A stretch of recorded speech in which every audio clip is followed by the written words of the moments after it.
बहरहाल मौलाना फजलुर रहमान साहब जीत गए हैं और जो सियासी इत्तेहाद है वो हार गया है।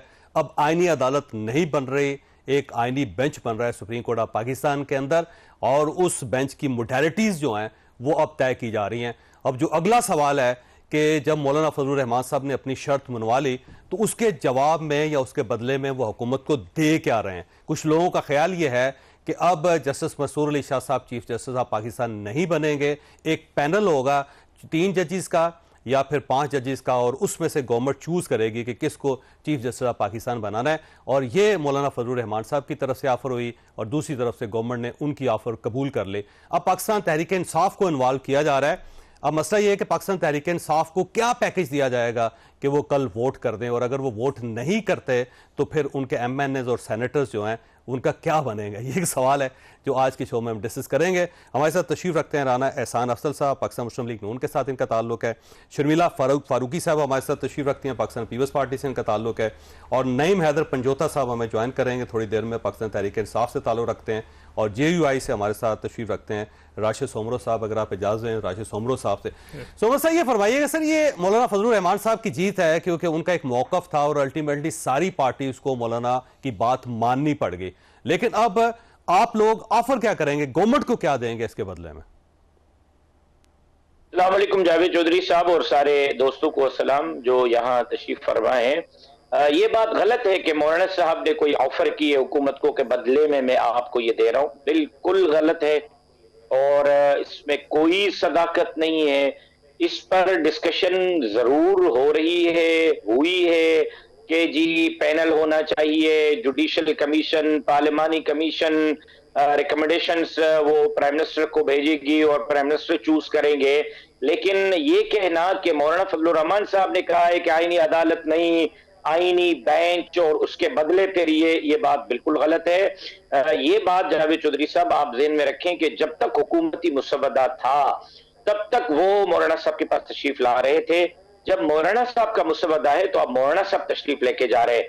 उसी तनाजुर में मौलाना साहब बिलावल साहब से मिले, मियां नवाज शरीफ साहब से मिले, आज PTI से मिल रहे हैं।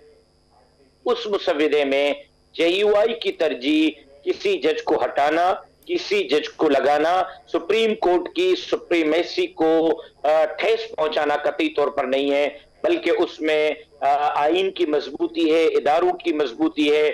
हमें किसी जज के लगने और हटने से किसी किस्म का कोई एतराज भी नहीं, किसी किस्म की कोई परेशानी भी नहीं, और न हमारे कोई ऐसे केस हैं कि जिससे हम तख्ते से लेकर तख्तेदार तक चले जाएं या तख्तेदार से तख्ते इक्तदार तक चले जाएं, लिहाजा ये हमारी तरजीह नहीं है।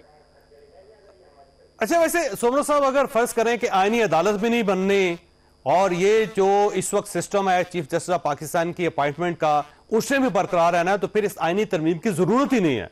फिर तो इतना बड़ा बगाड़ करने की या इतनी एफर्ट करने की क्या फायदा होगा? फिर तो वो सेम चीजें हुई ना जी। फिर तो गवर्नमेंट को हर तरफ से शिकस्त है, गवर्नमेंट फारग भी हो जाएगी, चीफ जस्टिस भी पाकिस्तान तहरीक इंसाफ की मर्जी का आ जाएगा, और वो जो बेंच होगा उसे चीफ जस्टिस ऑफ पाकिस्तान किसी वक्त भी खत्म कर सकेंगे। मेरा ख्याल ये है कि जो चीफ जस्टिस साहब आने वाले हैं, जस्टिस मंसूर अली शाह साहब, ये कहना कि वो किसी एक पार्टी के बारे में सॉफ्ट कॉर्नर रखते हैं, मेरा ख्याल है कि इस पर पीपल्स पार्टी और JUI इत्तफाक नहीं करते। न मंसूर अली शाह साहब की तकर्री पे JUI को कोई एतराज है, न पाकिस्तान पीपल्स पार्टी को कोई एतराज है और न PTI को कोई एतराज है। तो मेरा ख्याल है कि मुस्लिम लीग नून को भी नहीं होना चाहिए।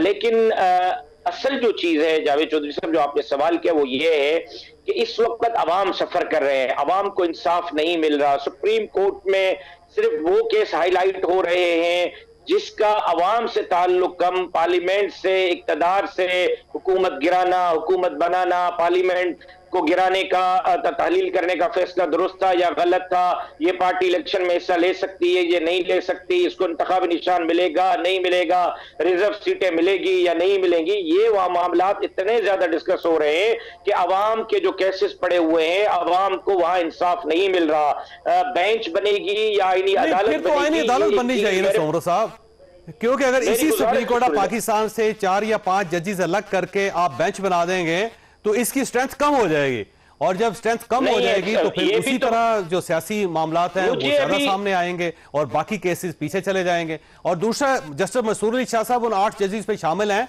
जिन्होंने फैसला दिया हुआ है, तो जस्टिस मंसूर अली शाह साहब उस फैसले पे अमल दरामद नहीं करवाएंगे? फिर बात यह है कि आईनी अदालत बनेगी या आईनी बेंच बनेगी, जो भी बनेगी उसकी आइन के अंदर अलग तशरीह होगी, अलग डोमेन होगी, उसके खद्दोखाल अलग होंगे और मुमकिन है कि जजेस की तादाद को बढ़ाया जाए और ताकि वहां केसेस जो है वो हल होते रहें।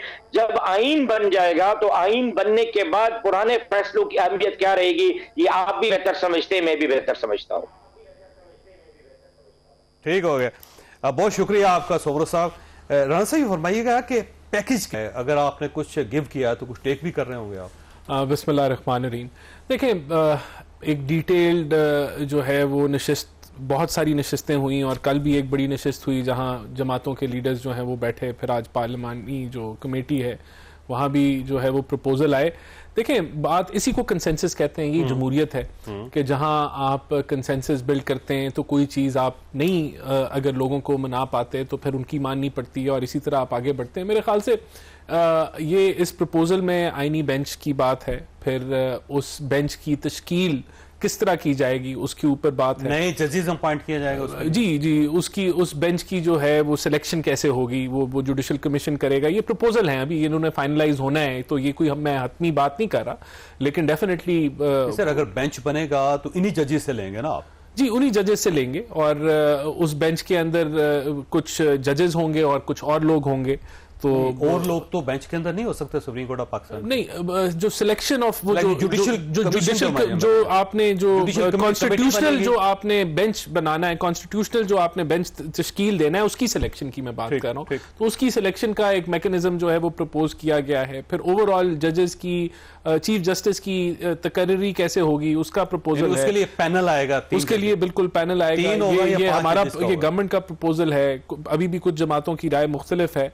तो इस तरह जो जजेस की जो परफॉर्मेंस है उसकी इवैल्यूएशन का तर्ज तरीका, फिर हाई कोर्ट के जजेस की किस तरीके से पोस्टिंग, तो ये एक मुकम्मल इसके अंदर चीजें हैं बड़ी, और भी बहुत सारी चीजें हैं जिसके ऊपर बातचीत होगी, लेकिन कंसेंसस बेस्ड होगी।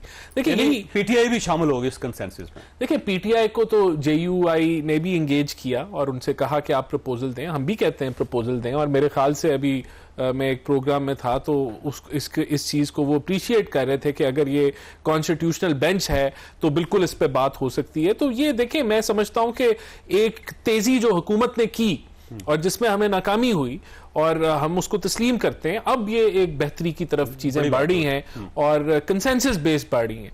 तो यही जो है वो स्पिरिट होती है किसी भी आईनी तरमीम की, और मैं समझता हूं कि रिजल्ट ये निकलना चाहिए कि जुडिशरी बेहतर हो, अवाम को कोई बेहतरी का राह नजर आए। नहीं, बड़ी अच्छी बात, अच्छी बात। कंसेंसस के साथ चीजें ठीक होंगी तो मुल्क ठीक हो जाए।